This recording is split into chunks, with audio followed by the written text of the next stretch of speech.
और अब एक महत्वपूर्ण खबर देखिए, बिहार में जमीन दाखिल खारिज को लेकर बड़ा फैसला लिया गया है।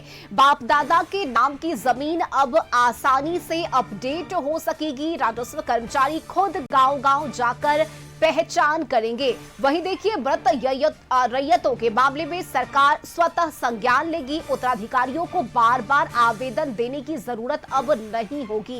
इसके अलावा हर राजस्व कर्मचारी को हर महीने 5 मामले निपटाने का लक्ष्य दिया गया है और पूरी दाखिल खारिज प्रक्रिया ऑनलाइन होगी। सीईओ और अधिकारियों की नियमित समीक्षा होगी। इसके अलावा बड़ी बात यह है कि लापरवाही करने वाले कर्मियों पर कार्रवाई किए जाने की बात भी कही गई है। और ब्यूरो चीफ संजय हमारे साथ जुड़े हुए हैं इस खबर पर अधिक जानकारी लिए। संजय, देखिए, बिहार में जमीन दाखिल खारिज को लेकर कई मामले सामने आते रहे हैं और ऐसे में अब सरकार का ये बड़ा फैसला, जहां अधिकारियों को जिम्मेदारी दे दी गई है, जो लोग हैं उन्हें अब भटकना नहीं होगा, परेशान नहीं होना होगा, अधिकारी खुद उनके पास जाएंगे और पूरी प्रक्रिया अब ऑनलाइन होगी। संजय जी बिल्कुल रश्मि, बिहार सरकार ने भूमि रिकॉर्ड को अपडेट करने और आम लोगों को दाखिल खारिज की प्रक्रिया में राहत देने के मकसद से यह फैसला लिया है।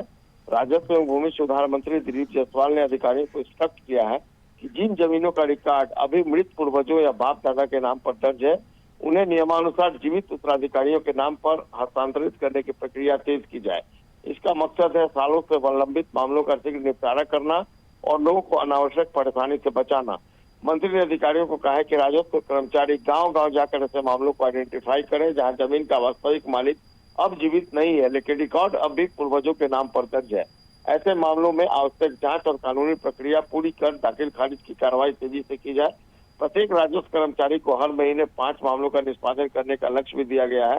पूरी प्रक्रिया नियमित समीक्षा अंचल अधिकारी और वरीय अधिकारी करेंगे। सरकार मानती है कि राज्य में बड़ी संख्या में ऐसे परिवार हैं जिनकी जमीन आज भी पुराने रैयतों और पूर्वजों के नाम पर दर्ज है। इससे जमीन की खरीद बिक्री, बैंक ऋण, म्यूटेशन और दूसरे जो सरकारी कार्य है उसमें लोगों को तमाम तरह की कठिनाइयों का सामना करना पड़ता है। नए निर्देश लागू होने से ऐसे मामलों को तेजी से संचालित किया जाएगा, उनका समाधान हो सकेगा।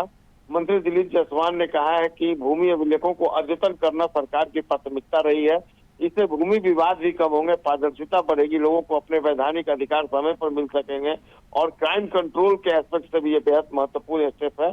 अधिकारियों को यह भी कहा गया कि कार्य में लापरवाही और अनावश्यक देरी किए जाने वाले लोगों को आइडेंटिफाई किया जाएगा और उनके खिलाफ कड़ी कार्रवाई की जाएगी। तो निश्चित तौर पर इस फैसले से लाखों परिवारों को राहत मिलेगी रश्मि, और बिहार में जो लैंड मैनेजमेंट है वो व्यवस्था अधिक प्रभावी और पारदर्शी बनेगी। जी चलिए, बहुत शुक्रिया आपका संजय इस महत्वपूर्ण जानकारी के लिए।